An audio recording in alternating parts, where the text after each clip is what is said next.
Hello दोस्तों, आज का दोस्तों जो हमारा टॉपिक है वो है बर्नौलीज थ्योरम। कि बर्नौली प्रमेय हमारी होती क्या है, बर्नौली थ्योरम क्या होती है, इसका स्टेटमेंट क्या होता है, इसका डेरिवेशन क्या होता है और जनरल हमारे यूज कहाँ कहाँ होते हैं, वो सारी चीजें हम डिटेल से डिस्कस करते हैं। अगर आप दोस्तों चैनल पर नए हैं तो चैनल को जरूर सब्सक्राइब कर लें। आइए स्टार्ट करते हैं बर्नौली थ्योरम को।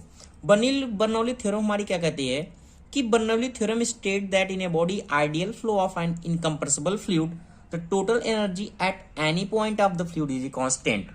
कहने का मतलब बर्नौली प्रमेय हमारी ये कहती है, थ्योरम ये कहती है, कोई भी हमारा फ्लूइड है अगर फ्लो हो रहा है वो स्टडी कंडीशन में है, वो आइडियल फ्लो है और फ्लूइड की कंडीशन कैसी, इनकम्प्रेसिबल है, तो जो टोटल एनर्जी होती है एट एनी पॉइंट पे, किसी भी पॉइंट पे, वह फ्लूइड में हमारी क्या होगी, कांस्टेंट होगी।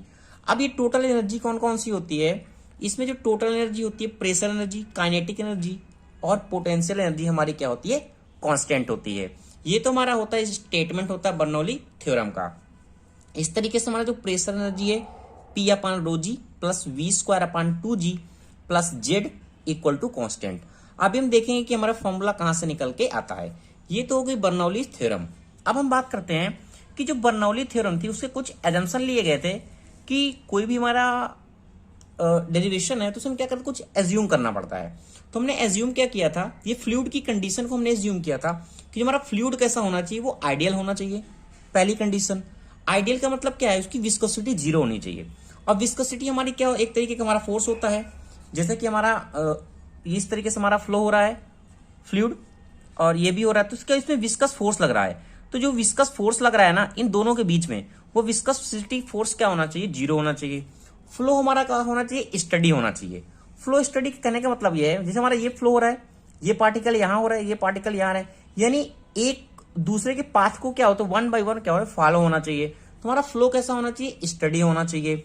और फ्लो इनकम्प्रेसिबल होना चाहिए। इनकम्प्रेसिबल का मतलब क्या है, कोई भी इसमें फोर्स का अप्लाई नहीं होना चाहिए। हमारा फ्लो इनकम्प्रेसिबल होना चाहिए, यानी इसकी डेंसिटी जो होगी रो होगा, क्या होगा, जीरो होगा। और फ्लो हमारा इरोटेशनल होना चाहिए, यानी सीधे वे में चलना चाहिए, जैसे कि हमारा फ्लो होता है। रोटेशनल नहीं होना चाहिए, इरोटेशनल होना चाहिए। ठीक है, तो ये हमारे कुछ एजम्पशन थे जो बर्नौली ने कंसिडर किए थे जब बर्नौली प्रमेय को उन्होंने लगाया, मतलब फॉर्मूला निकाला। तो ये कंडीशन हमें पता होना चाहिए कि हमारा क्या एजम्पशन है। ठीक है, अब हम बात करते हैं कि आखिर में फॉर्मूला हमारा निकल के कैसे आता है, डेरिवेशन के बारे में बात करते हैं। एक चीज और बात कर लें, जो हमारा बर्नौली थ्योरम है वो law of conservation of energy पर बेस्ड होता है। अब law of conservation of energy क्या है, अभी थोड़ी देर में हम दोस्तों डिस्कस करेंगे। बात करते हैं रियल फ्लूइड की। रियल फ्लूइड का कहने का मतलब क्या है, जो हमारा फॉर्मूला है P1 अपान रो जी, टोटल एनर्जी कांस्टेंट है, इसमें हमारा क्या है, हेड लॉस भी ऐड हो जाता है HL। ठीक है, तो हमारा रियल फ्लूइड की कंडीशन में होता है, जो HL को हम लॉस ऑफ द एनर्जी कहते हैं। ठीक है, ये हमारा होता है प्रेशर हेड होता है जो P1 अपान रो जी है, और V स्क्वायर अपान 2g हमारा काइनेटिक हेड होता है, और ये हमारा क्या होता है, पोटेंशियल हेड होता है। अगर पूछा जाता है कि हेड को डिस्क्राइब करो तो आप लिख सकते हैं, या फिर आपको न्यूमेरिकल में पूछा जाता है कि प्रेशर हेड कितना होता है, काइनेटिक हेड कितना है, पोटेंशियल हेड कितना है, तो आप इस तरीके से निकाल सकते हैं। अब हम बात करते हैं इसका डेरिवेशन के बारे में। डेरिवेशन में दोस्तों आपको 3 की पॉइंट याद रखने हैं। 3 की पॉइंट कौन है, इसमें काइनेटिक एनर्जी जैसे कि मैंने बताया कांस्टेंट है, पोटेंशियल एनर्जी कांस्टेंट है, और एक हमारा आता है वर्क डन, जो हमारा इस फ्लूइड के इसमें कंसिडर किया जाएगा। तो ये 3 वर्ड हमें पता होना चाहिए। जो हमारी काइनेटिक एनर्जी होती है वो होती है 1/2 mv स्क्वायर, जो पोटेंशियल एनर्जी होती है वो होती है mgh, और हमारा वर्क डन क्या होता है P इंटू डी, यानी P इंटू डी dv। ठीक है, तो ये हमारा क्या होता है, वर्क डन होता है। अब इसको हम कैसे ड्राइव करेंगे वो देखो। जो बर्नौली ने कंसिडर किया था प्रमेय, उसका क्या है, जो क्रॉस सेक्शन एरिया एक का कम होना चाहिए, एक का कम होना चाहिए, एक का ज्यादा होना चाहिए। ये मैंने इसका बेस हाइट मान लिया, ये हमारा H1 है, ये हमारा क्या है, H2 है। ठीक है, अब ये फ्लूइड क्या है, जितनी भी प्रॉपर्टी थी, एजम्पशन थे, उसके अकॉर्डिंग फ्लूइड हमारा क्या हो रहा है, फ्लो होना चाहिए। फ्लो हो रहा है, यानी फ्लूइड आइडियल है, स्टडी कंडीशन में है, इनकम्प्रेसिबल है और इरोटेशनल है। ठीक है, तो हमारा जब फ्लूइड फ्लो हो रहा है, इसका जो क्रॉस सेक्शन एरिया है वो A1 है, P1 इसका क्या है, प्रेशर है, और V1 क्या है, इसकी वेलोसिटी है। ठीक है, इस तरीके से हमारा फ्लूइड क्या फ्लो हो रहा है। और ये हमारा क्रॉस सेक्शन एरिया है, सेकंड वाला छोटा वाला, उसको मैंने प्रेशर मैंने मान लिया P2 है, एरिया क्या है A2 है, वेलोसिटी क्या है V2 है, और ये H2 हाइट से है। ठीक है, अब देखो इसका क्रॉस सेक्शन एरिया क्या है, ज्यादा है, इसका क्या है, कम है। तो इस कंडीशन में क्या है, जब एरिया इसका ज्यादा होगा और इसका एरिया कम होगा तो वेलोसिटी इसकी क्या होगी, कम होगी, और यहां वेलोसिटी क्या होगी, ज्यादा होगी। तो V2 is greater than V1 मैंने कंसिडर कर लिया। अब हम बात करते हैं, अब देखो जैसा कि मैंने लिखा काइनेटिक एनर्जी 1/2 mv², ये वेलोसिटी क्या है, यहां इंक्रीज हो रही है, यहां वेलोसिटी क्या है, डिक्रीज हो रही है, यही तो कंडीशन बता रही है। तो काइनेटिक एनर्जी के केस में जब हमारी इंक्रीज इन काइनेटिक एनर्जी होगी तो हमारा जो वेलोसिटी कंसीडर होगा, उससे मैंने बताया 3 कीवर्ड है, काइनेटिक एनर्जी फाइंड करना है, हमें पोटेंशियल एनर्जी फाइंड करना है और वर्क डन को फाइंड करना है। अगर तीनों चीजें हमें पता हो जाएगी तो हमारा जो फॉर्मूला है बर्नौली थ्योरम का, वो हमारा क्या हो जाएगा, ड्राइव हो जाएगा। तो देखते हैं, तो इंक्रीज इन काइनेटिक एनर्जी हमारी कितनी है, 1/2 mv2 का स्क्वायर माइनस 1/2 mv1 का स्क्वायर, क्योंकि यहां हमारी क्या है, वेलोसिटी ज्यादा है, यहां हमारी वेलोसिटी कम है। तो इस कंडीशन में इंक्रीज इन काइनेटिक एनर्जी। अब हम बात करते हैं decrease in potential energy. Potential energy हमारी किस पे डिपेंड करती है, एच पे डिपेंड करती है। तो यहाँ हमारा एच कम है, यहाँ हमारा क्या है, एच ज्यादा है, तो यहाँ पोटेंशियल एनर्जी क्या होगी, ज्यादा होगी, यहाँ पोटेंशियल एनर्जी कम होगी। तो जब डिक्रीज इन पोटेंशियल एनर्जी है तो mgh1 माइनस mgh2।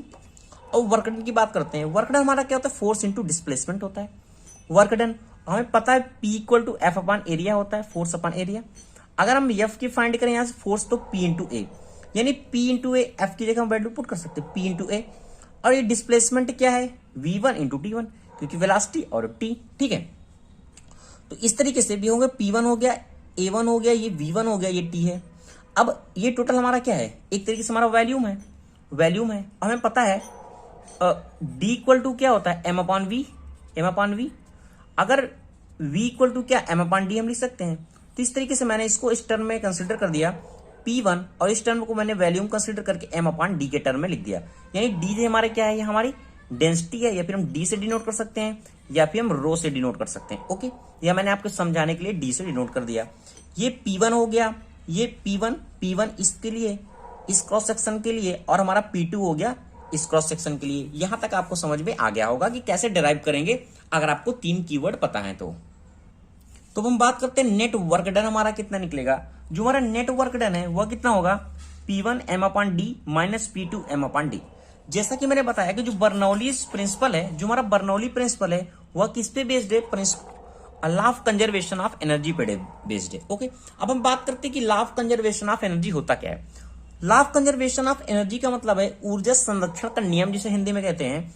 इसका मतलब क्या होता है कि हमारे पास सपोज दैट ये है, एक मैंने पीछे की पॉकेट में कुछ रुपए रखे हैं, आगे की पॉकेट में कुछ रुपए रखे हैं, और मान लिया साइड की पॉकेट में मैंने कुछ रुपए रखा है।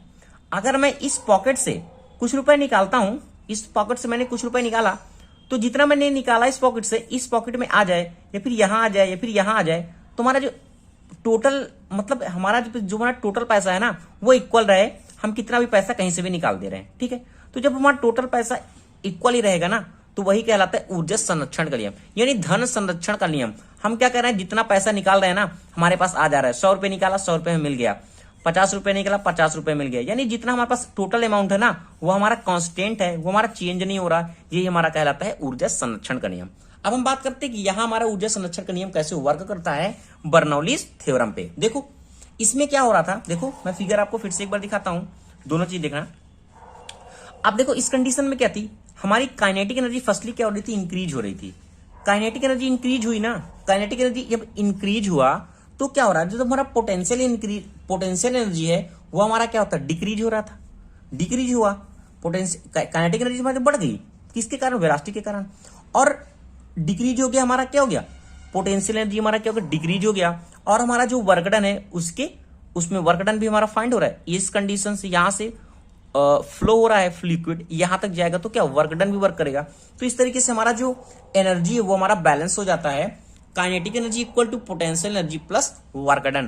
कहने का मतलब जो हमारा इक्वल है ना, टोटल एनर्जी हमारा, ये हमारा बेस्ड है कंजर्वेशन ऑफ एनर्जी पे। हमें जो टोटल मिलना चाहिए वो हमें पूरा मिल रहा है यहाँ से, क्योंकि क्या काइनेटिक एनर्जी इंक्रीज हुई तो पोटेंशियल एनर्जी हमारी क्या हो गई, डिक्रीज हो गई, और प्लस वर्क डन।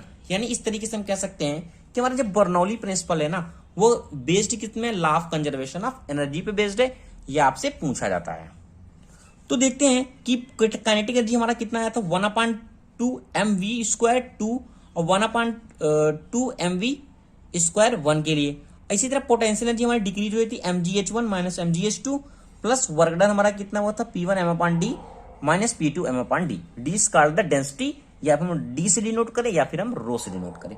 ओके, अब देखो मैंने 1/2mv² को इस साइड कर कंसिडर कर लिया, कहाँ गया ये, इसको इस साइड लिखना चाहिए बट मैं इसी साइड लिख ले रहा हूँ, माइनस की कोई दिक्कत नहीं है।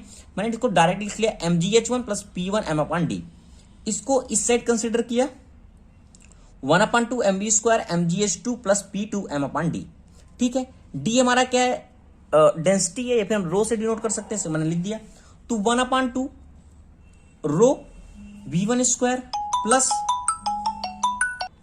तो इस तरीके से यम को मैंने कॉमन किया, दोनों में यम कैंसिल हो जाएगा, और डी को मैंने कन्वर्ट कर दिया, सब में मल्टीपल कर दिया, तो 1/2 रो v1 का स्क्वायर हो जाएगा, ये रो gh1 हो जाएगा, ये P1 बचेगा, जितना हमारा यहां बचेगा वही हमारा P2 के लिए हो गया।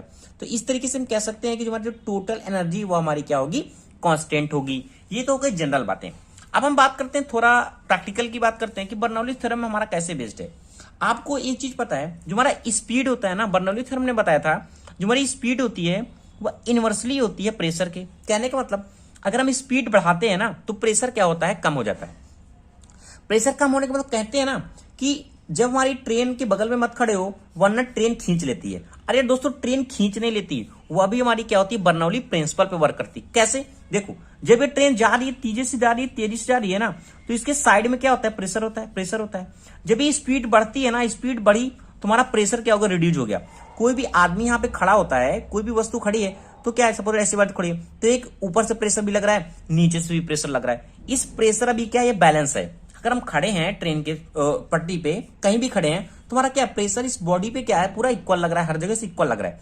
बट क्या होता है कि जब ये गाड़ी तेजी से जाती है, सपोज हम ये खड़े हैं, जब ये स्पीड से गई ना, तो प्रेशर यहाँ क्या हो गया, रिड्यूज हो गया। जब ये प्रेशर रिड्यूज हो जाता है ना, तो इस तरीके ये वाला जो प्रेशर होता है ना, इस पे फोर्स लगा देता है और हमारी बॉडी क्या हो जाती है, ट्रेन की तरफ खींच जाती है। ठीक है, इस तरीके से हमारा वर्क करता है बर्नौली प्रिंसिपल। ओके दोस्तों, एक दोस्तों और एग्जांपल की बात करते हैं। जैसा कि आपने देखा होगा, जब हमारा जैसे जो घर होता है, छप्पर का घर, ऐसे कुछ बना होता है ऐसे, तो क्या होता है, जैसे हमारा छप्पर का घर है, तो क्या होता है, आंधियों में उड़ जाते हैं। ये बर्नौली प्रिंसिपल के वर्क कैसे, देखो अभी क्या है, जब ये सिंपल कंडीशन में है तो प्रेशर क्या है ना, अपवर्ड भी प्रेशर लग रहा है, ऊपर से भी प्रेशर लग रहा है, एक हमारा नीचे से भी प्रेशर लग रहा है। जब ऊपर से भी प्रेशर लग रहा है, नीचे से भी प्रेशर लग रहा है, तो इस छप्पर को क्या करता है, इस बॉडी को, मतलब कहने का मतलब ये क्या करता है, बैलेंस बनाए रखता है, ये ठीक तरीके से रखता है। जब इसमें हवा चलती है ना, ऐसे ऐसे हवा चलती है ना, तो यहाँ का प्रेशर क्या होता है, कम हो जाता है। कहने का मतलब हवा चली, स्पीड बढ़ी, स्पीड बढ़ी, स्पीड बढ़ी, जब ये स्पीड बढ़ती है ना, तो यहाँ का प्रेशर क्या होता है, रिड्यूज हो जाता है।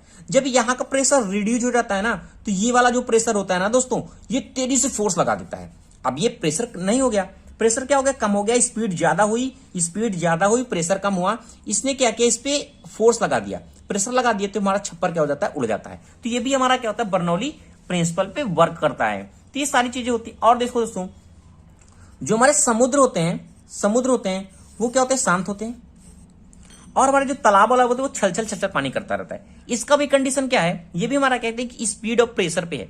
प्रेशर का मतलब कहने का मतलब, अब इसी का उल्टा हम देख लें, अगर हम इसी का उल्टा देखें, अगर हम प्रेशर हमारा क्या है ना, ज्यादा है, तो स्पीड क्या होगी, कम होगी ना। तो ये इस तरीके से हमारा जो बॉडी होती है, ये हमारा जो पानी होता है ना समुद्र का, उसमें क्या होता है ना, जो उसमें प्रेशर होता है वो बहुत ज्यादा होता है। प्रेशर का मतलब उसका जो पानी का ज्यादा पानी है तो प्रेशर क्या होगा, ज्यादा होगा। इसमें जब ज्यादा होता है तो स्पीड हमारी क्या होती है, बहुत स्लो दिखती है। लेकिन जब तालाब में क्या होता है, इसी का जस्ट उल्टा हो जाता है। इसलिए हमारा पानी क्या होता है ना, क्या हुआ, चलता हुआ थिल तिल करता हुआ दिखाई देता है। तो इस तरीके से दोस्तों जनरल कुछ एग्जांपल है, जैसे कि दोस्तों मैंने बताया कि छप्पर का हमारा हो गया, ये ट्रेन का हमारा हो गया। एक मैं और एग्जांपल दोस्तों बताता हूँ गाड़ी का। जैसे एक हमारी गाड़ी है, कहते हैं ना, एक हमारी जब गाड़ी जा रही है सपोज दैट, तो इसके बगल से ना गाड़ी को नहीं निकालना चाहिए। ऐसा क्यों होता है, देखो ऐसा क्यों होता है, क्योंकि अगर ना गाड़ी टक्कर होगी। अरे दोस्तों, ये वाला जो ड्राइवर था ना वो भी सही चल रहा था, ये भी ड्राइवर सही चल रहा था, बट ना यहाँ आ गया बर्नौली थ्योरम। बर्नौली थ्योरम किस तरीके से आ गया, देखो जब ये गाड़ी स्पीड से चल रही थी, स्पीड से यहाँ पे इसका प्रेशर, यहाँ का प्रेशर क्या हो गया, कम हो गया, प्रेशर कम हो गया। जब एक बाइक वाला आया, ऐसे ये भी निकालने लगा, जब यहां से निकालने लगा तो यहाँ इसका प्रेशर कम है, क्या कम है। जब यहाँ का प्रेशर कम है तो ये बॉडी क्या करती है ना, इसको क्या करती है, फोर्स लगा देती है। जब ये फोर्स लगाती है ना, तो ये जो बाइक वाला होता है ना, इस गाड़ी पे टक्कर हो जाती है। तो ये मेन दोस्तों रीजन होते हैं जो बर्नौली प्रिंसिपल पे हमारे सारे बेस्ड होते हैं। और मैं एग्जांपल एक आपको बताता हूं, जैसे कि मेरी ट्रेन होती है ना, ट्रेन की पटरी ऐसे, इसमें एक तो थोड़ी जगह छूटी रहती है। ये ट्रेन की पटरी ऐसे थोड़ी जगह क्यों छूटी रहती है, कम से कम एक ट्रेन निकल जाए, ऐसा क्यों होता है पता है दोस्तों? ये भी बर्नौली प्रिंसिपल को, उसे पता है कि बर्नौली प्रिंसिपल यहाँ काम करता है। देखो कैसे पटरी क्यों बनाई जाती है, क्योंकि जब हमारी गाड़ी स्पीड से यहां से ऐसे निकलती है ना, ऐसे ऐसे जब गाड़ी स्पीड से निकलती है तो यहाँ का प्रेशर क्या हो गया, स्पीड यहाँ का प्रेशर कम हो गया, यहाँ का प्रेशर कम हो गया। अगर ये थोड़ी जगह नहीं छोड़ी जाएगी, ये जगह नहीं छोड़ी जाएगी ना, तो जब ये गाड़ी जाएगी यहाँ का प्रेशर कम होगा, तो ट्रेन क्या होगी ना, आपस में लड़ जाएगी ना। इसीलिए यहाँ क्या करते, इतनी जगह छोड़ देते हैं कि जो प्रेशर को क्या करते, बैलेंस करें, जो स्पीड का जो असर है इस पे दोनों ट्रेनों पे ना पड़े। ये क्या होता है, स्पीड की कंडीशन में, तो जब हमारी ट्रेन क्या है ना, स्पीड में रहती है। इसीलिए दोस्तों ऐसी हमारी कंडीशन होती है कि जब हम कहते हैं ना कि ट्रेन के ऊपर नहीं, साइड में नहीं खड़े होना चाहिए। तो ये सारे दोस्तों मेन रीजन होते हैं। एक दोस्तों मैं और आपको बेस्ट एग्जाम्पल बताऊं, कभी आपने चील को देखा है? चील को ऐसे पंख फैलाए हुए ना, बहुत देर तक उल्टा, एक बार पंख मारा ऐसे करके ना, एक बार पंख मारता है, बहुत देर तक उड़ता रहता है। ये भी हमारा दोस्तों ना बर्नौली प्रिंसिपल पे वर्क करता है। ठीक है, ये हमारे दोस्तों कुछ बेसिक एग्जाम्पल हो गए। एक चीज और बताऊं, जैसे कि आपने देखा होगा जो हमारी समुद्र में जो हमारी जहाजें होती हैं, वो में से साइड से लड़ती हैं। ऐसा क्यों होता है पता है आपको? साइड से क्यों लड़ती हैं? देखो, साइड से लड़ने का उनका रीजन क्या होता है, कभी ऐसे नहीं लड़ती सीधे, हमेशा पीछे से लड़ती हैं। उनका रीजन क्या होता है कि जब हमारी गाड़ी चलती है ना, उनका स्ट्रक्चर इस तरीके से होता है, जैसे हमारी ऐसी गाड़ी चल रही है, ये भी हमारी चल रही है, तब जब ये गाड़ी चलती है ना, यहाँ प्रेशर हुआ, यहाँ भी प्रेशर ज्यादा है। जब हमारा स्पीड ज्यादा है, तुम्हारा स्पीड क्या वहां प्रेशर कम लगने लगेगा। जब प्रेशर कम लगने लगा, जिससे हमारी गाड़ी रुकी ना, तो पीछे का जो सिरा होता है ना, वो दोनों आपस में टकरा जाते हैं, क्योंकि ये भी स्पीड में, ये भी स्पीड में। क्या हुआ, दोनों का प्रेशर कम हो गया। जब दोनों का प्रेशर कम हो गया, यहां से तो निकल गई, आगे पीछे का हिस्सा क्या हो जाता है, टकरा जाता है। तो ये दोस्तों कुछ मेन रीजन होते हैं। Thank you watching this video दोस्तों। अगर आपको समझ में आए बर्नौली थ्योरम क्या होती है, इसके बेसिक एग्जांपल क्या थे, तो प्लीज चैनल को लाइक करें, शेयर करें और कमेंट करें।